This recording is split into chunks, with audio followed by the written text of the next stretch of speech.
ಪಂಡಿತರಂದ್ರು ನಮಗ ತಿಳಿದಿಲ್ಲ ಅಂದ್ರೆ ಇವ್ರಿಗೇನು ತಿಳಿತೈತಿ, ಸುಮ್ಮನೆ ಹಿಡ್ಕೊಂಡು ಕುಂತಾನ ಶಾನೆ ಅಂತ ತೋರ್ಸಾಕ ಇವ್ರಿಗೇನು ಗೊತ್ತಾಗುತ್ತದೆ. ಕೊನೆಗೆ ಬಸವಣ್ಣ ಪರಿಶೀಲಿಸಿ ಹೇಳಿದ, ಮಹಾರಾಜರೇ ಇದೊಂದು ಬಹಳ ಮಹತ್ವದ ಪತ್ರ ಅದ. ಏನು ಈ ಪತ್ರದೊಳಗೆ ಇಲ್ಲಿ ಒಂದು ಗುಪ್ತ ನಿಧಿ ಅದ. ಆ ಗುಪ್ತ ನಿಧಿ ಏನದ, ಅದು ಕಷ್ಟ ಕಾಲದೊಳಗೆ ಬಳಸೋದಕ್ಕೆ, ಯುದ್ಧ ಸಮಯದೊಳಗೆ, ಬರಗಾಲದೊಳಗೆ, ಕಷ್ಟದ ಪ್ರಸಂಗದೊಳಗೆ ಬಳಸುವುದಕ್ಕಾಗಿ ತೆಗೆದಿಟ್ಟಿರ್ತಕ್ಕಂಥ ನಿಧಿ. ಬಂಗಾರದ ನಾಣ್ಯಗಳಿದ್ದಾವೆ, ಮುತ್ತು ರತ್ನ ವಜ್ರ ವೈಡೂರಿಗಳಿದ್ದಾವೆ ಅಲ್ಲಿ ಅಂತಿಕೊಂಡು ಹೇಳಿದಾಗ ಆತನಿಗೆ ಬಹಳ ಸಂತೋಷ ಆಗ್ತದ. ಎಲ್ಲೈತದ ನಿಧಿ ಅಂತ ಕೇಳಿದಾಗ ಬಸವಣ್ಣ ಹೇಳಿದ, ನಿಮ್ಮ ಸಿಂಹಾಸನದ ಕೆಳಗೆ ನೆಲಮಹಡಿಯೊಳಗ ಆ ನಿಧಿಯನ್ನು ಸುರಕ್ಷಿತವಾಗಿ ಕಾಯ್ದಿಟ್ಟಾರ, ಸುರಕ್ಷಿತವಾಗಿ ಆ ನಿಧಿಯನ್ನು ಸಂರಕ್ಷಿಸಿಟ್ಟಾರ ಅಂತಂದ ಕೂಡಲೇ ಅದಕ್ಕೆ ಹೋಗುವ ಮಾರ್ಗಗಳನ್ನು ತಿಳಿಸಿದ. ಇವರೆಲ್ಲ ಅಂದರು, ಬಸವಣ್ಣಗೆ ಬುದ್ಧಿ ಇಲ್ಲ ಅಂದ್ರೆ ನಿಮಗರೆ ಬುದ್ಧಿ ಬೇಕಲ್ಲ, ಸಿಂಹಾಸನವನ್ನು ಅಳಗಾಡಿಸಬಾರ್ದು, ಸಿಂಹಾಸನವನ್ನು ಕೈ ಹಚ್ಚಿದ್ರೆ ರಾಜ್ಯಕ್ಕೆ ಧಕ್ಕೆ ಆಗ್ತದ, ಅವನ ಮಾತು ಕೇಳಿ ಮುಂದುವರಿಬೇಡ್ರಿ ನೀವು ಅಂತ ಹೇಳಿದಾಗ ಬಸವಣ್ಣ ಹೇಳಿದ, ಸಿಂಹಾಸನವನ್ನು ಮುಟ್ಟಬೇಕಾಗಿಲ್ಲ, ಸಿಂಹಾಸನವನ್ನು ಮುಟ್ಟಬೇಕಾಗಿಲ್ಲ, ಅದಕ್ಕೆ ಬೇರೆ ಮಾರ್ಗ ಇದೆ ಅನ್ನುವಂಥ ಮಾತನ್ನು ಹೇಳಿ ಗುಪ್ತ ಮಾರ್ಗವನ್ನು ತೋರಿಸಿ ಅಲ್ಲಿಗೆ ಕರ್ಕೊಂಡು ಹೋಗ್ತಾನೆ. ಎಲ್ಲ ರಾಜ ಹಾಗೂ ಮಂತ್ರಿಗಳು ಎಲ್ಲರೂ ಹೋಗಿ ನೋಡ್ತಾರೆ. ಕೆಳಗಡೆ ನೆಲಮಹಡಿಯೊಳಗ ಸಿಂಹಾಸನದ ಕೆಳಕ್ಕನೆ ಅವೆಲ್ಲವನ್ನ ಜೋಡಿಸಿಟ್ಟಿರ್ತಾರೆ. ಎಲ್ಲಿ 106 ಆ ಮಣ್ಣಿನ ಇದರೊಳಗೆ ಮಡಿಕೆಯೊಳಗ ಆ ನಾಣ್ಯಗಳನ್ನು, ಮುತ್ತು ರತ್ನಗಳನ್ನ ತುಂಬಿಟ್ಟಿರ್ತಾರೆ. ಯಾರಿಗೂ ಗೊತ್ತಾಗಲಾರದ ರೀತಿಯೊಳಗೆ ಕಾಯ್ದಿಟ್ಟಿರ್ತಾರೆ. ಅವುಗಳನ್ನು ತೋರಿಸಿದಾಗ ಬಿಜ್ಜಳನಿಗೆ ಇಷ್ಟು ಸಂತೋಷ ಆಗ್ತದ. ಬಸವಣ್ಣ ಇಷ್ಟೆಲ್ಲವನ್ನ ತೋರಿಸಿಕೊಟ್ಟೀಯ, ನನಗೆ ಭಾಳ ಸಂತೋಷ ಆಗ್ಯದ. ಇಲ್ಲಿರ್ತಕ್ಕಂಥ ವಜ್ರ ವೈಡೂರ್ಯ ಏನದ ಅದನ್ನು ನೀನ ತಗೋ, ಇನ್ನುಳಿದದ್ದನ್ನು ರಾಜ್ಯಕ್ಕೆ ಬಳಸೋಣ ಅಂತಿಕೊಂಡು ಹೇಳಿದಾಗ ಬಸವಣ್ಣ ಹೇಳಿದ, ಬೇಕಾಗಿಲ್ಲ ಅಂದ. ಅದು ಪ್ರಜೆಗಳಿಗಾಗಿ ತೆಗೆದಿಟ್ಟ ಹಣ ಹೊರತು ನಿನಗೂ ಅಲ್ಲ ನನಗೂ ಅಲ್ಲ, ಅದು ಪ್ರಜೆಗಳಿಗೆ ಬಳಕೆ ಆಗಬೇಕು ಅಂತಿಕೊಂಡು ಹೇಳಿ ಬಿಜ್ಜಳನಿಗೆ ಹೇಳ್ತಾನೆ ಬಸವಣ್ಣ. ಇದು ಶಾಣೆತನ. ತುಂಬಿ ಕಾವೋ ಹಂಬಿ ಖಾವೋ, ನೀವೊಂದಿಷ್ಟು ತಿನ್ನು ನಾವೊಂದಿಷ್ಟು ತಿಂತೀನಿ ಅಂತ ಅಂದುಬಿಟ್ರೆ ಅದು ಆಗಲಿಲ್ಲ.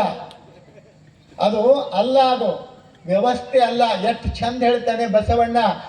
ಅವ ಬಿಜ್ಜಳ ತಗೋ ಅಂತಂದ್ರೂ ಬಸವಣ್ಣ ಬಯಸಲಿಲ್ಲ. ಇದು ನಮಗಾಗಿ ಕೊಟ್ಟಿರ್ತಕ್ಕಂಥದ್ದಲ್ಲ, ಪ್ರಜೆಗಳಿಗೆ ಕಷ್ಟದ ಸಮಯದೊಳಗೆ ಏನೈತಿ, ರಾಜ್ಯದ ಬರಗಾಲದ ಪರಿಸ್ಥಿತಿ, ಖಜಾನೆ ಎಲ್ಲ ಖಾಲಿ ಆಗ್ಯದ. ಈ ಸಂದರ್ಭದೊಳಗೆ ಇದನ್ನು ಬಳಸಿಕೊಂಡು ಬಿಟ್ರೆ ನಮ್ಮ ಜನ ಸುಭಿಕ್ಷದಿಂದ ಆನಂದದಿಂದ ಸಂತೋಷವಾಗಿರ್ತಾರೆ. ಆ ಕಾರಣಕ್ಕೆ ಇದನ್ನು ಬಳಸಿಕೊಳ್ಬಹುದು ಅಂತ ಇಕೊಂಡು ಹೇಳಿದಾಗ ಬಿಜ್ಜಳ ಬಹಳ ಸಂತಸ ಪಡ್ತಾನೆ. ಜೊತೆಗೆ ಒಂದು ಮಾತು ಹೇಳ್ತಾನೆ, ಬಸವಣ್ಣ ಈ ಸಂಪತ್ತಿನ ಲೆಕ್ಕಪತ್ರ ಆಗಬೇಕು. ಲೆಕ್ಕಪತ್ರ ಆದ ಮೇಲೆ ಒಂದು ಯೋಜನೆಯನ್ನು ರೂಪಿಸಬೇಕು. ಎದರ ಯೋಜನೆ? ಇದನ್ನು ಯಾವ ರೀತಿ ಹಣವನ್ನು ವ್ಯಯ ಮಾಡಬೇಕು, ಅದು ಜನರಿಗೆ ಎಲ್ಲರಿಗೂ ಉಪಯೋಗ ಆಗಬೇಕು. ಆ ರೀತಿಯೊಳಗೆ ಯೋಜನೆಗಳನ್ನು ರೂಪಿಸುವ ಜವಾಬ್ದಾರಿ ನಿನ್ನದು, ನೀನು ಆ ಕೆಲಸ ಮಾಡುವಂತ ಇಕೊಂಡು ಹೇಳಿ ಬಸವಣ್ಣನಿಗೆ ಒಪ್ಪಿಸ್ತಾರೆ. ನೋಡ್ರಿ, ಬಸವಣ್ಣ ಬಂದದ್ದನ್ನ ಬೇಡ ಅಂತ ಹೇಳ್ತಾನೆ, ನನಗೆ ಯಾಕೆ ಅಂತ ಕೇಳ್ತಾನೆ. ಅದರ ಅರ್ಥ ನ್ಯಾಯವಾಗಿ ನಾವು ಏನು ದುಡಿತೀವಿ ಅದನ್ನಷ್ಟೇ ತಗೋಬೇಕು, ಹೆಚ್ಚಿಂದ ತಗೊಂಡ್ರೆ ಅದು ಪಾಪದ ಹಣ, ನಮಗೆಂದು ದಕ್ಕುವುದಿಲ್ಲ ಅನ್ನುವಂಥ ಮಾತನ್ನ ಬಸವಣ್ಣ ನಿರಾಕರಿಸ್ತಾನೆ. ಅದು ಪ್ರಜೆಗಳಿಗೆ ಬಳಕೆಯಾಗಲಿ. ಬಿಜ್ಜಳನಿಗೆ ಬಹಳ ಆನಂದ ಆಗ್ತದ. ಎಷ್ಟು ಸಂತೋಷದ ಸಂಗತಿ, ಎಂಥ ಸಮರ್ಥ ವ್ಯಕ್ತಿ ಸಿಕ್ಕಲ್ಲ ಅವಕ್ಕೆ. ಆವಾಗ ಬಸವಣ್ಣನವರನ್ನ ಭಂಡಾರದ ನಾಯಕ ಅಂತ ನೇಮಿಸಿದ್ದ ಬಿಜ್ಜಳ. ನೋಡ್ರಿ, ಬಿಜ್ಜಳನ ಅರಮನೆಯೊಳಗ ಭಂಡಾರದ ನಾಯಕ, ಕೋಶಾಗಾರದ ಭಂಡಾರದ ನಾಯಕ ಆಗಿದ್ದ ಬಸವಣ್ಣ. ಆದರೆ ಮಹಾಮನಿಯೊಳಗ ಭಕ್ತಿಯ ಭಂಡಾರಿ, ಇಲ್ಲಿ ಅರ್ಥದ ಭಂಡಾರಿ. ಎರಡು ಕಡೆ ಭಂಡಾರಿ, ಅಲ್ಲಿ ಭಕ್ತಿ ಭಂಡಾರಿ ಮಹಾಮನಿಯೊಳಗ. ಬಿಜ್ಜಳನ ಅರಮನೆಯೊಳಗ ಆರ್ಥಿಕತೆಯ ಭಂಡಾರಿ. ಎರಡನ್ನೂ ಸಹಿತ ನಿರ್ವಹಿಸ್ತಿರ್ತಾನೆ. ಅಂಥ ಬಸವಣ್ಣ ಬುದ್ಧಿವಂತಿಕೆಯಿಂದ ಯೋಜನೆಗಳನ್ನು ರೂಪಿಸ್ತಾನೆ. ಏನು? ಅನ್ನ, ನೀರು, ರಸ್ತೆ, ಆರೋಗ್ಯ, ಶಿಕ್ಷಣ, ಈ 5 ವ್ಯವಸ್ಥೆಯನ್ನ ಎಲ್ಲರಿಗೂ ಉಚಿತವಾಗಿ ಸಿಗೋ ರೀತಿಯೊಳಗ ಬಸವಣ್ಣ ಯೋಜನೆಗಳನ್ನು ರೂಪಿಸ್ತಾನೆ. ಕೆರೆ ಕಾಲುವೆ ಕಟ್ಟೆಗಳನ್ನು ನಿರ್ಮಿಸ್ತಾರೆ. ನೀರಿನ ವ್ಯವಸ್ಥೆ ಎಲ್ಲ ಜಮೀನುಗಳಿಗೆ ಭೂಮಿಗೆ ನೀರು ಸಮರ್ಪಕವಾಗಿ ಮುಟ್ಟೋ ರೀತಿಯೊಳಗೆ ಕಾರ್ಯಗಳನ್ನು ನೋಡ್ಕೊಳ್ತಾರೆ. ಎಷ್ಟು ಅದ್ಭುತವಾದ ವ್ಯವಸ್ಥೆ ಆಗ್ತದೆ ಅಂತಂದ್ರೆ, ಏನು ಕಲ್ಯಾಣ ಆರ್ಥಿಕ ಮುಗ್ಗಟ್ಟಿನಿಂದ ಬಳಲ್ತಾ ಇತ್ತು, ಜನ ಊಟಕ್ಕೂ ತುತ್ತ ಅನ್ನಕ್ಕೆ ಪರದಾಡ್ತಿದ್ರು.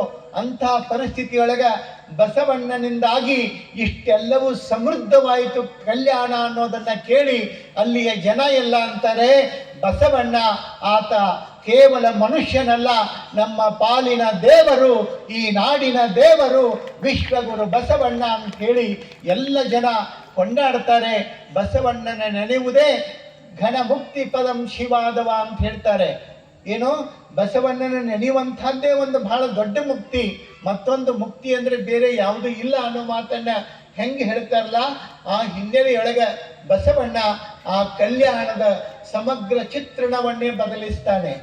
ಎಷ್ಟು ಅದ್ಭುತವಾದ ಕಾಯಕವನ್ನ ಕೊಡೋದ್ರ ಜೊತೆಗೆ ಪ್ರತಿಯೊಬ್ಬರಿಗೂ ಕೆಲಸ, ಯಾರು ಕುಂತು ಉಣ್ಣುವಂಗಿಲ್ಲ, ಎಲ್ಲರೂ ಕಾಯಕವನ್ನ ಮಾಡಬೇಕು.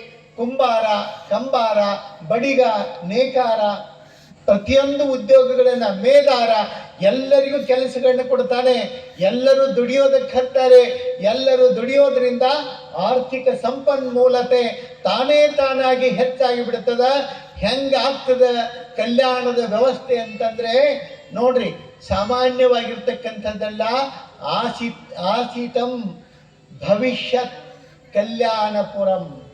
ನೋಡ್ರಿ, ಆಸತಿ ಭವಿಷ್ಯತ್ ಕಲ್ಯಾಣಪುರಂ.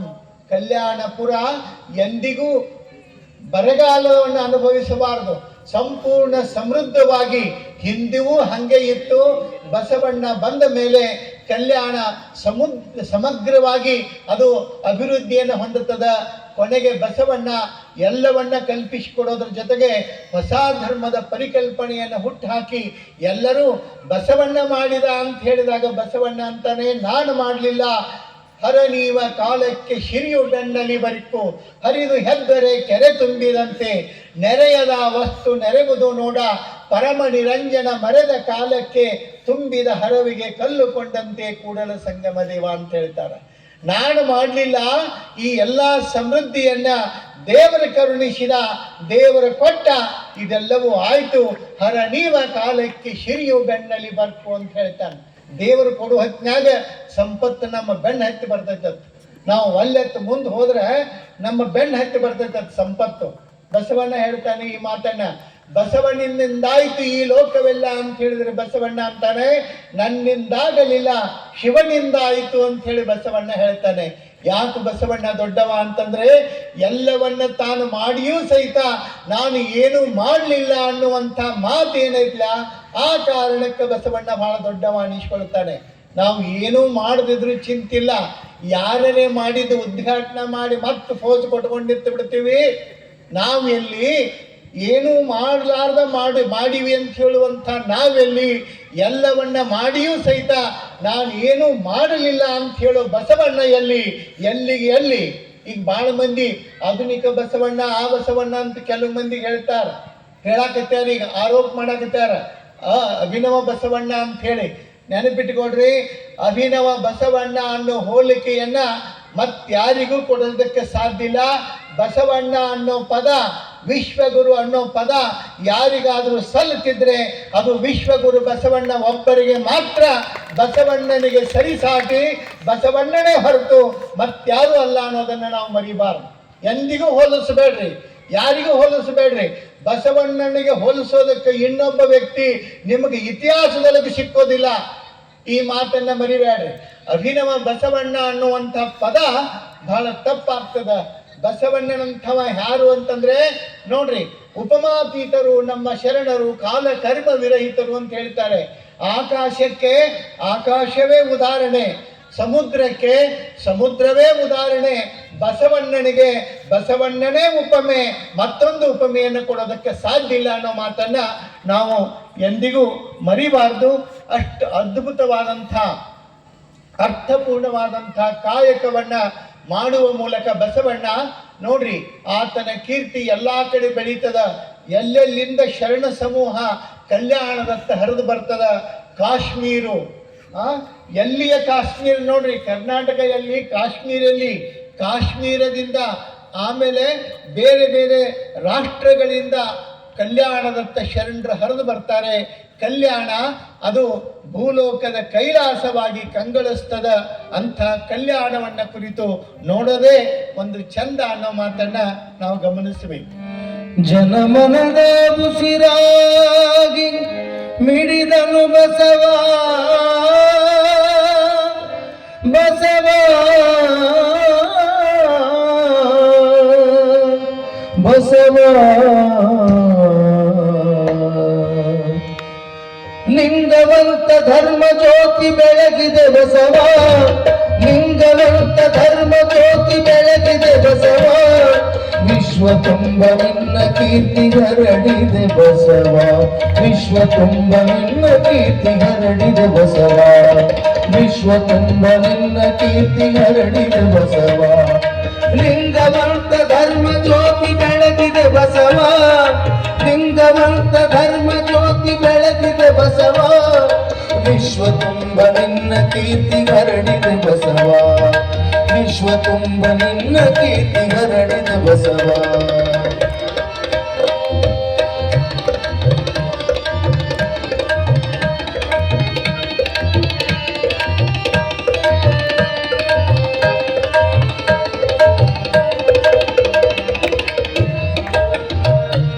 ನೀತಿಯ ಸೂತ್ರವ ಹಿಡಿದನು ಬಸವ, ಜಾತಿಯ ಭೂತವ ಬಿಡಿಸಿದ ಬಸವ,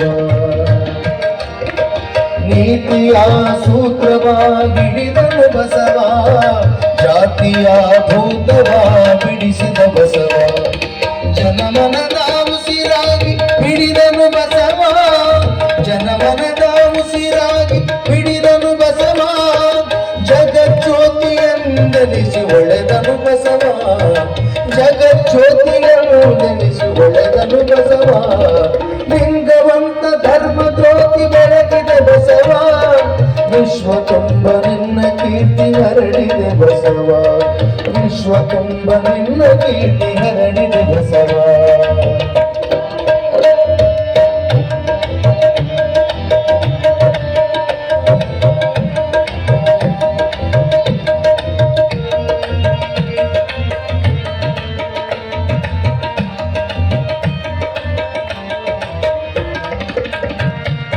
ಭಸ್ಮ ಧರಿಸಿ ಭವರೋಗ ಕಳೆದನು ಬಸವ, ಭಕ್ತಿ ಭಂಡಾರಿಯಾಗಿ ಕಂಡನು ಬಸವ, ಭಸ್ಮ ಧರಿಸಿ ಭವರೋಗ ಕಳೆದನು ಬಸವ, ಭಕ್ತಿ ಭಂಡಾರಿಯಾಗಿ ಕಂಡನು ಬಸವ, ಕಲ್ಯಾಣಪುರದೊಡೆ ಎನಿಸಿದ ಬಸವ, ಕರುಣಾಳು ರೂಪದಿ ಸಲುಗಿದ ಬಸವ, ಕರುಣಾಳು ರೂಪದಿ ಸಲುಗಿದ ಬಸವ, ಲಿಂಗವಂತ ಧರ್ಮ ಜ್ಯೋತಿ ಬೆಳಗಿದೆ ಬಸವ, ಲಿಂಗವಂತ ಧರ್ಮ ಜ್ಯೋತಿ ಬೆಳಗಿದೆ ಬಸವ,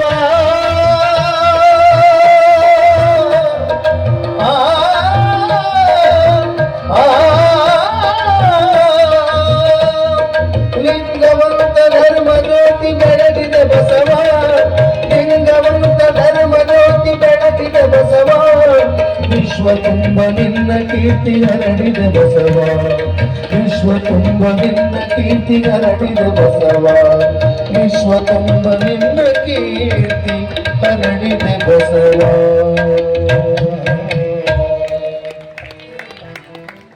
ಅಂತಹ ಬಸವಣ್ಣ ಹೇಗೆ ಬಸವ ರಾಜ್ಯದ ಶಿರಿಯು, ಬಸವ ಬಡವರ ನಿಧಿ ಎನ್ನುವಂಥದ್ದು, ಕಲ್ಯಾಣದಲ್ಲಿ ಕೊಡುವವರುಂಟು ಬೇಡುವವರಿಲ್ಲ ಅನ್ನುವಂಥ ಸಮೃದ್ಧಿಯನ್ನ, ಕಲ್ಯಾಣದೊಳಗೆ ಬೇಡುವವರು ಯಾರು ಇಲ್ಲ, ಆದರೆ ಕೊಡುವವರು ಬಹಳ ಮಂದಿ ಅದಾರೆ, ಅಷ್ಟು ಶ್ರೀಮಂತಿಕೆಯನ್ನ, ಅದರ ಜೊತೆಗೆ ಬರೀ ಶ್ರೀಮಂತಿಕೆಯಲ್ಲ, ಹೃದಯ ಶ್ರೀಮಂತಿಕೆಯುಳ್ಳ ಜನರನ್ನ ಆ ಸಂಖ್ಯೆಯನ್ನು ಹೆಚ್ಚು ಮಾಡ್ತಾರೆ. ಕಲ್ಯಾಣದ ವೈಭವ ಬಸವಣ್ಣನಿಂದದಾಗಿ ಕಳೆಗಟ್ಟದ, ಎಲ್ಲ ಕಡೆಯಿಂದಲೂ ಶರಣ ಸಂದೂಹ ಅಲ್ಲಿಗೆ ಹರಿದು ಬರ್ತದ. ಅಂಥ ಬಸವಣ್ಣನ ವ್ಯಕ್ತಿತ್ವಕ್ಕ ಮಾರು ಹೋಗಿ ಬಿಜ್ಜನನು ಸಹಿತ ಬಸವಣ್ಣನವರನ್ನ ಮಹಾಮಂತ್ರಿಗಳಾಗಿ ನೇಮಿಸಿ ಆ ಕಲ್ಯಾಣದ ವ್ಯವಸ್ಥೆಯನ್ನ ಮುನ್ನಡೆಸಿಕೊಂಡು ಹೋಗೋದಕ್ಕೆ ವಿಶೇಷವಾದಂಥ ಅವಕಾಶವನ್ನ ಕಲ್ಪಿಸಿಕೊಡ್ತಾರೆ. ಎಲ್ಲ ಕಾರ್ಯವನ್ನ ನಿರ್ವಹಿಸ್ತಾ ಬಸವಣ್ಣ ಹೆಂಗ ಬೆಳೀತಾನೆ. ಆ ಹುಡುಗರನ್ನ ಸ್ವಲ್ಪ ನೋಡ್ರಿ, ಅಲ್ಲಿ ಯಾರು ಅಲ್ಲಿನ ವ್ಯವಸ್ಥೆಯನ್ನ ಸರಿಪಡಿಸುವುದಕ್ಕಾಗಿ ನೋಡ್ರಿ ಹೇಗಿರ್ತದೆ ವ್ಯವಸ್ಥೆ ಅಂತಂದ್ರೆ, ಒಂದಿಷ್ಟು ಸರಿ ಆಗ್ಬೇಕು ಅಂತಂದ್ರೆ ಅದಕ್ಕೆ ಯಾರಾದ್ರೂ ಒಂದಿಷ್ಟು ಕಷ್ಟಪಡಬೇಕಾಗ್ತದ. ಕಷ್ಟಪಡದಿದ್ರೆ ಏನೂ ಆಗೋದಿಲ್ಲ. ನಾವು ಯಾರನ್ನೋ ಎಲ್ಲಿಗೋ ನೇಮಿಸಿ ಒಬ್ಬರಿಗೆ ಹೇಳಿ ಇವತ್ತು ನಾವು ಕೂತೀವಿ ಅಂತಂದ್ರೆ ಕೆಲಸ ಆಗೋದಿಲ್ಲ. ಆ ಕೆಲಸ ಕಾರ್ಯಗಳ ಹಿಂದೆ ನಾವು ದುಡಿಬೇಕಾಗ್ತದ. ಆ ಹಿನ್ನೆಲೆಯಲ್ಲಿ ಬಸವಣ್ಣ ಪ್ರತಿಯೊಂದನ್ನು ಸಹಿತ ಸ್ವತಃ ತಾನೇ ಗಮನ ಹರಿಸಿ ಎಲ್ಲ ಕಾರ್ಯಗಳನ್ನು ನಿಸ್ತರಿಸ್ತಾರೆ. ಕಲ್ಯಾಣಕ್ಕ ಒಂದು ವಿಶೇಷವಾದಂತಹ ಗೌರವವನ್ನ, ಸ್ಥಾನಮಾನವನ್ನ, ಕೀರ್ತಿಯನ್ನು ತಂದು ಕೊಡುವಲ್ಲಿ ಬಸವಣ್ಣನ ಪರಿಶ್ರಮ ಬಹಳ ದೊಡ್ಡದಾಗ್ತದ.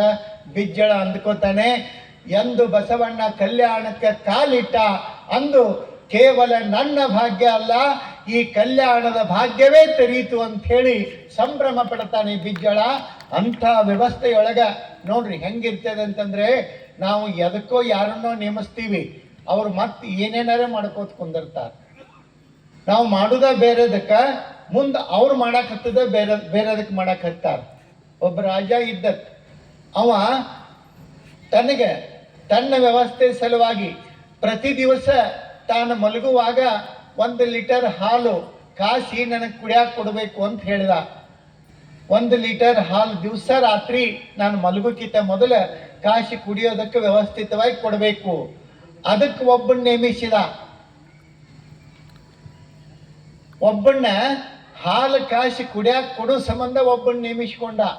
ಅವನು ದಿವಸ ಹಾಲು ಕಾಶಿ ಕುಡಿಯಾಕ ಕೊಡ್ತಿದ್ದ. ಅವನು ವಿಚಾರ ಮಾಡಿದ, 1 ಲೀಟರ್ ಹಾಲು ಅದಾವ, ಇದ್ರಾಗ 1/2 ಲೀಟರ್ ತೆಗೆದ್ರೆ ಏನು ಗೊತ್ತಾಕತಿ, ಅಷ್ಟ ನೀರು ಹಾಕಿ ಅವನು ಕಾಸಿ ಮ್ಯಾನೇಜ್ ಮಾಡ್ತಿದ್ದ. ಅವ್ನು ರಾಜ ಅಂದ, ಹಾಲು ಸ್ವಲ್ಪ ನೀರು ಅನ್ನಿಸ್ತಾವಲ್ಲ, ಯಾಕೆ ಹಿಂಗಾಕ್ಕವ, ಇದನ್ನ ನೋಡ್ಬೇಕು, ಕಂಡು ಹಿಡಿಬೇಕಂತ ಹೇಳಿ ಅವನ ಮೇಲೆ ಮತ್ತೊಬ್ಬನ ನೇಮಿಸಿದ. ಅವನ ಮೇಲೆ ಮತ್ತೊಬ್ಬನ ನೇಮಿಸಿದ ಕೂಡಲೇ ಅವಂದ, ನಿನಗೆ 1/2 ಲೀಟ್ರು, ನನಗೆ 1/2 ಲೀಟ್ರು, ಉಳಿದು ಎಷ್ಟು, ಅರ್ಧ ಲೀಟ್ರಿಗೆ ಬಂತು. ಅವನು ಚಂದ ಕಾಶಿ ಮಾಡಿ ತಂದು ಕೊಡ್ತಿದ್ದ, ಕುಡಿಯಾಕ ಕೊಡ್ತಿದ್ದ. ಮತ್ತು ಮೊದಲು ಒಂದು ಸ್ವಲ್ಪ ರುಚೇರಿ ಇದ್ದು ಅದು ಕಳೀತ್ಲ. ಇವನ್ನ ನೇಮಿಸಿದ್ರೆ ಇದೇನಾತು, ಇದು ಹಿಂಗಾದ್ರೆ ಸರಿ ಆಗೋದಿಲ್ಲ ಅಂತ ಹೇಳಿ ಅವನ ಮೇಲೆ ಒಬ್ಬನ ನೇಮಿಸಿದ್ರೆ, ಅವನ ಮೇಲೆ ನೇಮಿಸಿದ ಕೂಡಲೇ ಮತ್ತೆ ಅವನಿಗೆ 1/2 ಲೀಟ್ರ್ ಹಾದು, ಮುಂದೆ ಇವನಿಗೆ ಬಂದದ್ದ 1/2 ಲೀಟ್ರಲ್ಲ. ಎಲ್ಲ 75% ನೀರು, 25% ಹಾಲು. ಅದಂತಿ ಕುಡಿಯಾಕ ಆಗಲಿಲ್ಲ. ಮಹಾರಾಜ ಅಂದ, ಇನ್ನು ಹಿಂಗಾದ್ರೆ ಸರಿ ಹೋಗೋದಿಲ್ಲ ಅಂತ ಹೇಳಿ ಅಗದಿ ಒಬ್ಬ ಶಾನ್ಯಾನ, ಭಾಳ ಸ್ಟ್ರಿಕ್ಟ್ ಅಧಿಕಾರಿನ ಇವರು 3 ಮಂದಿ ಮೇಲೆ ನೇಮಿಸಿದ. ಅವಂದ, ಏನೇನು ನಡೆದದ ವ್ಯವಸ್ಥೆ, ಹಿಂಗೆ ಎಲ್ಲರೂ 1/2 ಲೀಟ್ರ್ ತಗೊಳಕತ್ತೀವಿ, ಆತ ನಿಮ್ ಕೂಡ ನನಗೊಂದು 1/2 ಲೀಟ್ರ್ ಇರಲಿ ಅಂದ. ಮುಂದೆ ಅವನಿಗೇನು ಉಳೀತು, ಅವನಿಗೇನು ಕೊಡೋದು, ಅದ್ರದ್ದು ಕಾಳಜಿ ಮಾಡಬೇಡ್ರಿ ನೀವು ಅಂದವ. ನಾ ಎಲ್ಲ ಮ್ಯಾನೇಜ್ ಮಾಡ್ತೇನೆ ಆಯ್ತಂತ ಹೇಳಿ ಅವನಿಗೆ ಎಲ್ಲರೂ ಏನು 1 ಲೀಟ್ರ್ ಹಾಲು ಬರ್ತಿದ್ದಲ್ಲ, ಮನುಷ್ಯಾಗ 1/2 ಲೀಟ್ರ್ ಕುಡಿದ ಕುಂದ್ರ. ಅವರು ಇವನಿಗೇನು ಮಾಡ್ತಿದ್ರು, ಮಲ್ಗಿರ್ತಿದ್ ನೋಡ್ರಿ, ಅವಾಗ ಆ ಹಾಲಿನ ಕೆನಿ ಬುರ್ಗ ಇರ್ತದಲ್ಲ, ಇವನು ಬಾಯಿಗೆ ಒರೆಸವ್ರ. ಬಾಯಿಗೆ ಒರೆಸಿ ಮಲಗುತ್ತಿದ್ದ. ಎಚ್ಚರ ಅದಕ್ಕೂ ನನಗೆ ಹಾಲು ಕೊಟ್ರೆ ಏನೋ, ಕೊಟ್ಟಿವಲ್ರಿ ಅಂದವು. ಯಾವಾಗ ನೋಡಿರ್ಬೇಕಾದ್ರೆ ನೀವು ಕನ್ನಡಿ ತೋರಿಸ್ತಿದ್ದ, ಕುಡ್ದಿರಿ ಬಾಯಿಗೆ ಹತ್ತೈತಿ ಅಲ್ಲನ್ರಿ, ವರ್ಷಗೋರು ಸರಿಯಾಗಿ ಅದ್ ನಾವು ಹಿಂಗೆ ದಿವಸ ಹಿಂಗ ಮಾಡಕತ್ರು. ಅದರ ಅರ್ಥ ನಿಮ್ಗೆ ಅರ್ಥ ಆಗಿರ್ಬೇಕು. ಹಾಲು ಕಾಶಿ ಕೊಡವ್ರು ಯಾರು, ಕುಡಿಯಾಕ ನೇಮಿಸಿದವ್ರು ಯಾರು? ನಾವು ಏನು ನೇಮಿಸೀವಿ ಎಲ್ಲರೂ ಅವರ ಕುಡಿದು ನಮ್ಮ ಬಾಯಿಗೆ ಬುರ್ಗ ಒರೆಸೋ ಕೆಲಸ ನಡೆದು ಬಿಟ್ಟದ ಇವತ್ತ. ಆದ್ರೆ ಅರ್ಥ ಮಾಡ್ಕೊಳ್ಬೇಕು, ಬಸವಣ್ಣ ಯಾರನ್ನೂ ನೇಮಿಸಿ ತಾನು ಮಲಗಲಿಲ್ಲ.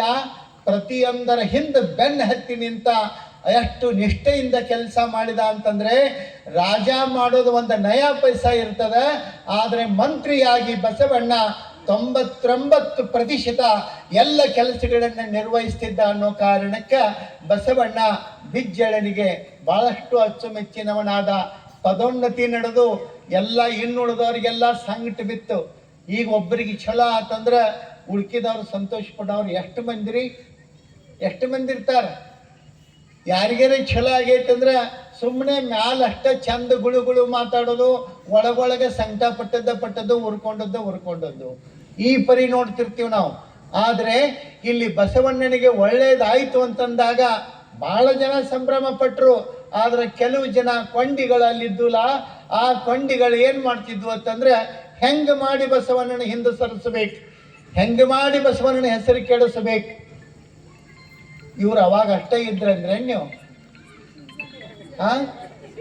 ಅವಾಗ ಅಷ್ಟೇ ಇದ್ರಿ, ಈಗ ಯಾರಿಲ್ಲ ಅಂದ್ರಿ.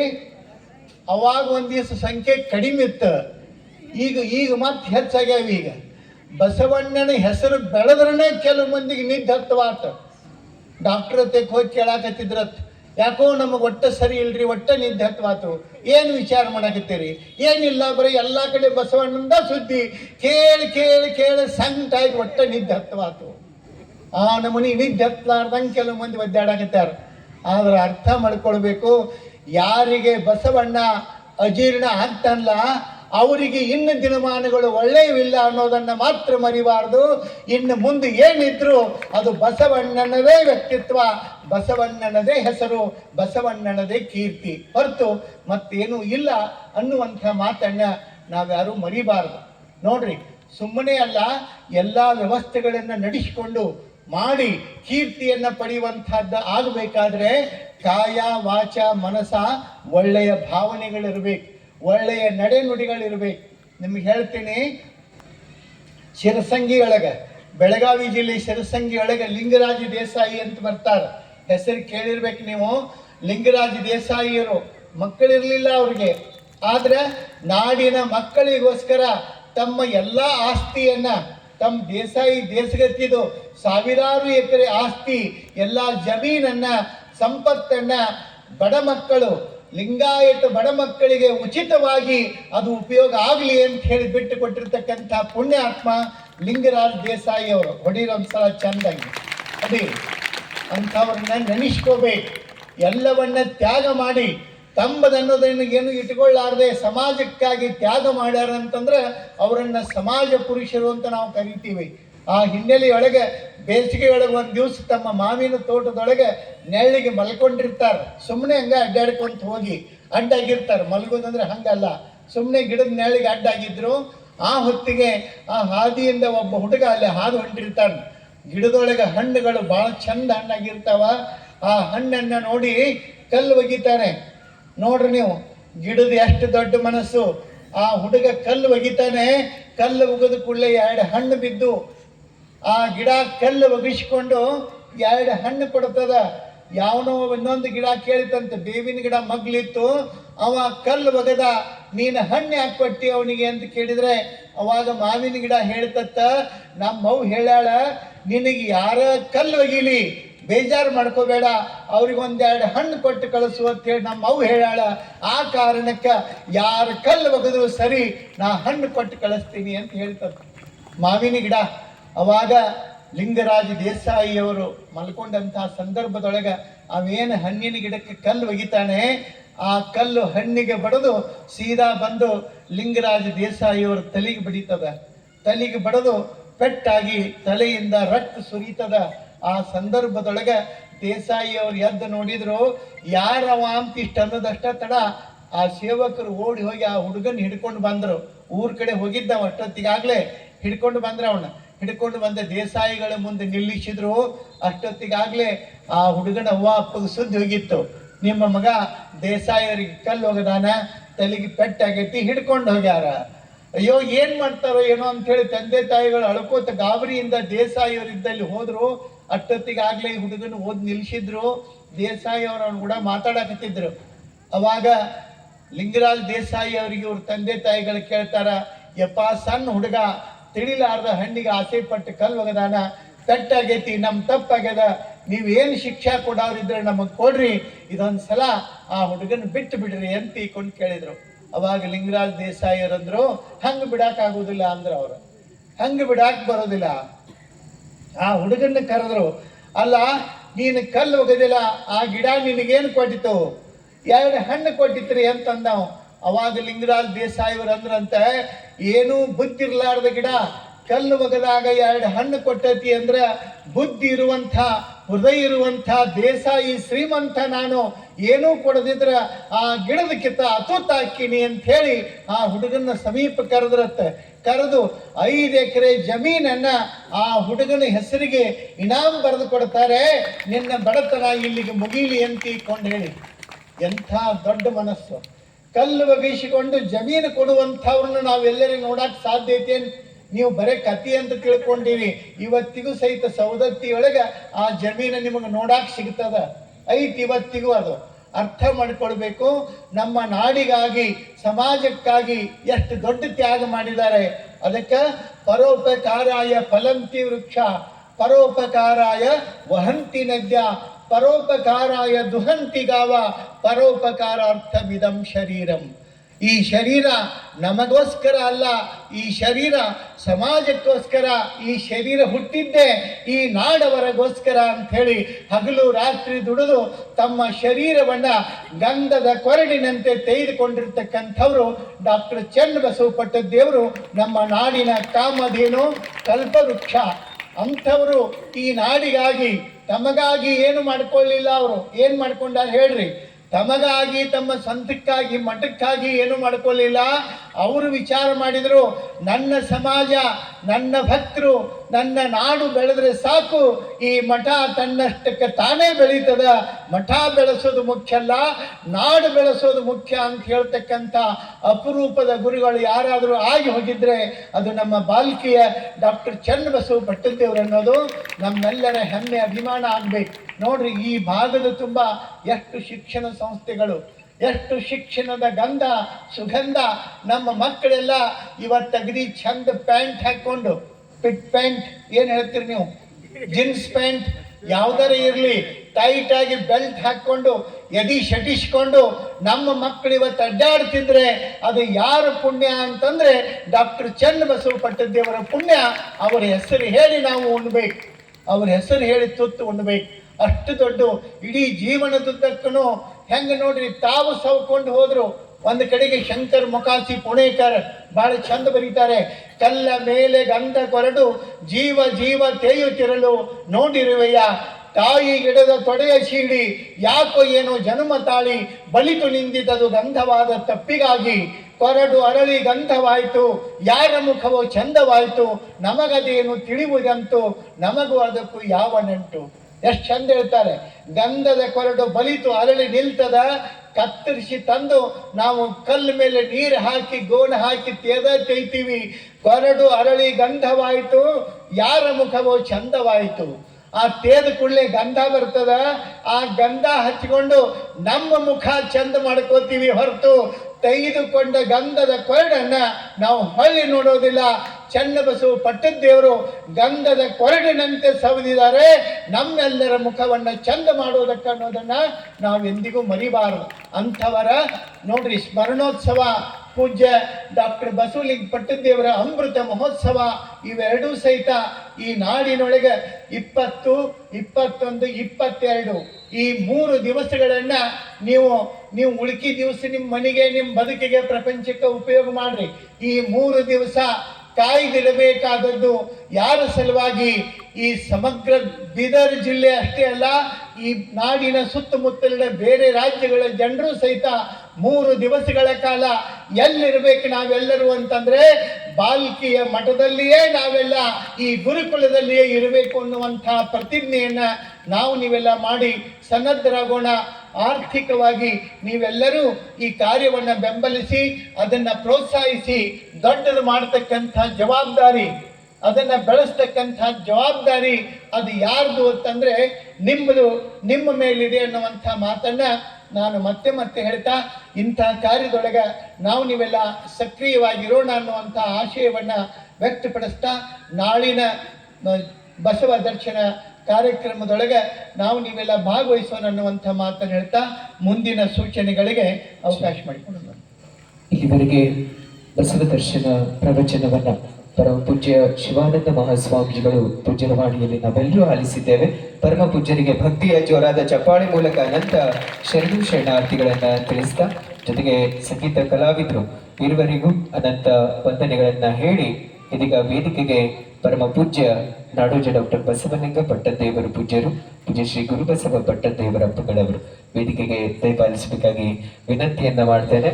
ಜೊತೆಗೆ ನಮ್ಮ ಇರುವರ ಕಲಾವಿದರಿಗೂ ಬಹಳ ಉತ್ತಮ ರೀತಿಯಲ್ಲಿ ಅವರು ಗಾಯನವನ್ನ ಮಾಡಿದ್ದಾರೆ ಅಂತ ಹೇಳಿ ನಮ್ಮ ದಾಸೋಹ ವ್ಯವಸ್ಥೆ ಸಮಿತಿಯ ಅಧ್ಯಕ್ಷರಾದಂಥ ಚಂದ್ರಕಾಂತ್ ಪಾಟೀಲ್ ಸರ್ ಅವರು ಇರುವರಿಗೂ ಕಾಣಿಕೆಯನ್ನ ಕೊಟ್ಟಿದ್ದಾರೆ. ತಾವು ಸ್ವೀಕರಿಸಬೇಕಾಗಿ ಮನವಿಯನ್ನ ಮಾಡ್ತೇನೆ.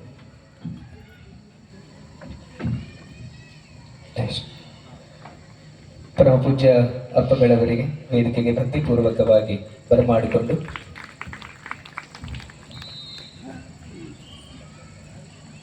ಇವತ್ತಿನ ವೇದಿಕೆ ಮೇಲೆ ನಮ್ಮ ಗುರುಕುಲದಲ್ಲಿ ಪರಮ ಪೂಜ್ಯ ಅಪ್ಪಗಳವರು ಈ ಭಾಗದ ಶೈಕ್ಷಣಿಕ ಒಳಿತಿಗಾಗಿ ಪರಮ ಪೂಜ್ಯರ ಮುಂದಾಳತ್ವದೊಂದಿಗೆ ಆರಂಭಗೊಂಡಿರ್ತಕ್ಕಂಥ ಗುರುಕುಲದಲ್ಲಿ ವಿದ್ಯಾಭ್ಯಾಸ ಮಾಡತಕ್ಕಂಥ ವಿದ್ಯಾರ್ಥಿನಿ ನಿನ್ನೆ PUC ರಿಸಲ್ಟ್ ಬಂತು. ಆ PUC ರಿಸಲ್ಟ್ ನಲ್ಲಿ ಇಡೀ ನಮ್ಮ ಬೀದರ್ ಡಿಸ್ಟಿಕ್ಕಿಗೆ ಪ್ರಥಮ ಸ್ಥಾನದಲ್ಲಿ ಬಂದಿರತಕ್ಕಂಥ ವಿದ್ಯಾರ್ಥಿನಿ ಅದು ನಮ್ಮ ಗುರುಕುಲದ ಸಾಕ್ಷಿ ಹನುಮಂತರಾವ್ ಮಾನೆಯವರು. ಇಡೀ ನಮ್ಮ ಕರುನಾಡಿನಲ್ಲಿ ಕರ್ನಾಟಕ ರಾಜ್ಯಕ್ಕೆ 6ನೇ ರ್ಯಾಂಕ್ ಅನ್ನ ಪಡೆದಿದ್ದಾಳೆ. ಸೊ ಅವರಿಗೆ ಒಂದ್ಸಾರಿ ಜೋರಾದ ಚಪ್ಪಾಳೆಯನ್ನ ತಟ್ಟಿ ಅಭಿನಂದಿಸಿ ಈಗ ಅವರು ವೇದಿಕೆಗೆ ಆಗಮಿಸಬೇಕಾಗಿ ವಿನಂತಿಸ್ತೇನೆ. ಸಾಕ್ಷಿ ಹನುಮಂತರಾವ್ ಮಾನೆ, ತಾವು ಅವರ ತಂದೆಯವರು ಕೂಡ ಹನುಮಂತರಾವ್ ಸರ್, ತಾವು ಕೂಡ ವೇದಿಕೆ ಬರಬೇಕಾಗಿ ವಿನಂತಿಸ್ತೇನೆ. ಜೊತೆಗೆ ನಮ್ಮ ಈ ಒಂದು ಒಳ್ಳೆ ರೀತಿಯಿಂದ ಮಕ್ಕಳಿಗೆ ಅಲ್ಲಿ ಪಾಠ ಬೋಧನೆಗಳಾಗಬೇಕು, ವ್ಯವಸ್ಥೆಗಳೆಲ್ಲ ನಮ್ಮ ಅಲ್ಲಿಯ ಪ್ರಾಚಾರ್ಯರು ಬಸವರಾಜ್ ಮೊಳಕರೆ ಸರ್, ತಾವು ಕೂಡ ವೇದಿಕೆ ಬರಬೇಕಾಗಿ ವಿನಂತಿಸ್ತೇನೆ. ನಮ್ಮ ಸಾಕ್ಷಿಯವರು 600ಕ್ಕೆ 593 ಅಂಕವನ್ನ ಪಡೆದು ಜಿಲ್ಲೆಗೆ ಪ್ರಥಮ, ರಾಜ್ಯಕ್ಕೂ ಕೂಡ ಈಗಾಗಲೇ ಹೇಳಿರ್ತಕ್ಕಂಥ ವಿಷಯ. ಈಗ ಅವರು ವೇದಿಕೆ ಬರಬೇಕಾಗಿ ಮನವಿಯನ್ನ ಮಾಡ್ತಾ ಪೂಜ್ಯರ ಸನ್ನಿಧಾನದಲ್ಲಿ ಈಗ ಸಾಕ್ಷಿಯವರಿಗೆ ಆಶೀರ್ವದಿಸಲಾಗ್ತಾ ಇದೆ. ತಮ್ಮ ಪೂಜ್ಯರ ಆಶೀರ್ವಾದ ಮುಂದೆ ಇನ್ನಷ್ಟು ತಮ್ಮ ಭವಿಷ್ಯ ಉಜ್ವಲವಾಗಲಿ ಅನ್ನುವಂತ ಸದಾಶಯದೊಂದಿಗೆ ಪೂಜ್ಯ ಅಪ್ಪಗಳವರಿಂದ ಈಗ ಆಶೀರ್ವಾದ ಮಾಡಲಾಗ್ತಾ ಇದೆ.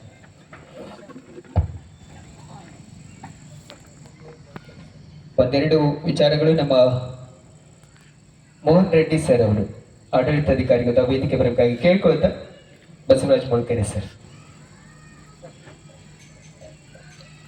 ಪೂಜ್ಯರ ಪಾದಗಳಿಗೆ ಶರಣಾರ್ಥಿಯನ್ನು ಸಲ್ಲಿಸಿ, ನಿನ್ನೆ ಕರ್ನಾಟಕ PUC ಬೋರ್ಡ್ ಫಲಿತಾಂಶವನ್ನು ಬಿಡುಗಡೆ ಮಾಡಿದ್ದಾರೆ.